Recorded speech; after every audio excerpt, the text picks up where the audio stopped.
केहू दुनिया में कतनो दुलारी बाकी ये कहीं हो खेली महतारी। ये दुनिया में 1000 को गर्लफ्रेंड मिल जाएगी ना भैया। 50-100 को भाई भाई भैया भैया कहे वाला लोग मिल जाए जब के पास पैसा रुपया बात बाबू सुना कहे वाला 100 लोग मिल जाई। लेकिन एगो माई ऐसा होले जोन कतनो रुपया पैसा रुपया गहना बंगला गाड़ी कुछ कर ले माई दोबारा ना मिली। कि केहू दुनिया में कतनो दुलारी बाकी ये कहीं हो खेली महतारी। अरे पुतावा कपुत भले अरे हो उजुआ के गाई हो खेले। आजकल एगो फैशन चलल बा पैसा लड़का ज्यादा कमाए लगल तो माँ को वृद्धाश्रम में रख दीजिए और पति पत्नी कहीं शहर में शिफ्ट हो जा रहे हैं। अरे वो माई के बारे में सोची जोन माई अपन नींद तोड़ के बबुआ के सुतैले होके अपन खाना छोड़ के बबुआ के खियौले होके अपन सब शौक सिंगार अपन सब इच्छा के मार के एगो लड़का के पैदा कर ले। आ जब वो लड़का बड़ होके माई के छोड़ दे बेला समझियो माई के ऊपर का बीतत हुई।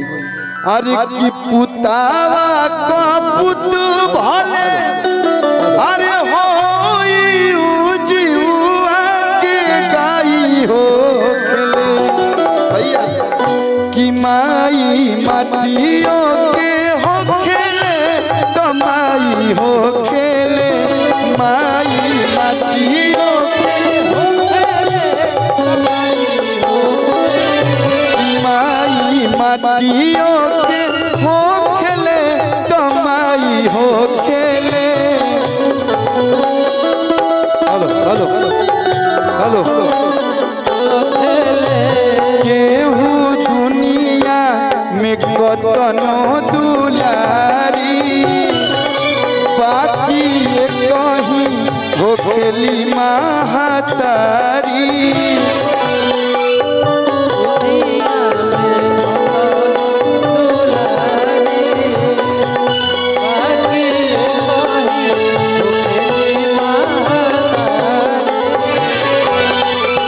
अरे पुतावा कपुत भले होई उजुआ के गाई हो खेले।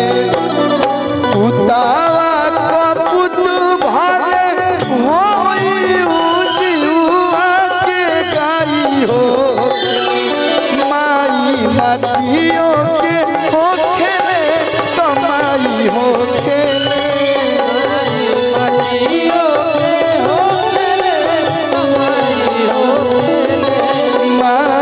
माटियों के हो खेले तो माई हो खेले।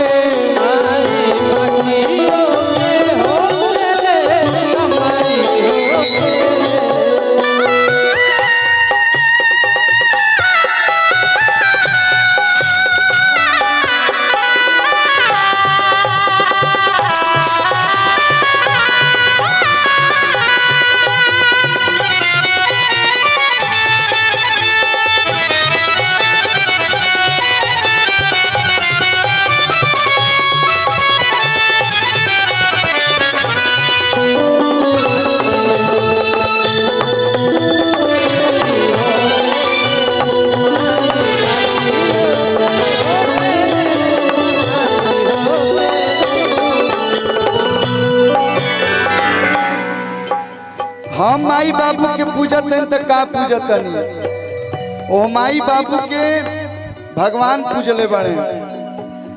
आज के समय में लड़का के लोग डांट देता तो लड़का के बुरा लग जाता बबुआ का तो घर छोड़ के भाग जाते रे काहे कि माई बाबू डांट देले बड़े।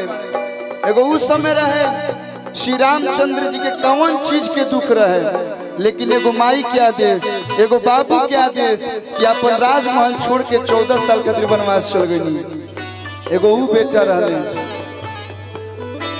अरे एक करे चरनिया में बस चारों धाम हो,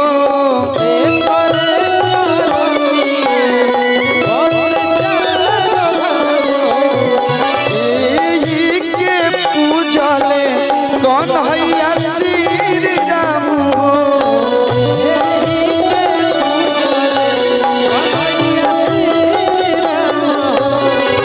दुख में ओढ़ावे आंसुया चरा, दुख में ओढ़ावे आंसुया चरा, तो हेनु दवाई हो, दुख में ओढ़ावे आंसुया चरा, तो हेनु दवाई हो, माई मटियो खेले कमाई हो खेले, माई मटियो खेले कमाई हो खेले, माई मटियो खेले कमाई हो खेले, माई मटियो खेले कमाई हो खेले। एक बार आप लोग अपना माई खातिर ताली बजा ली।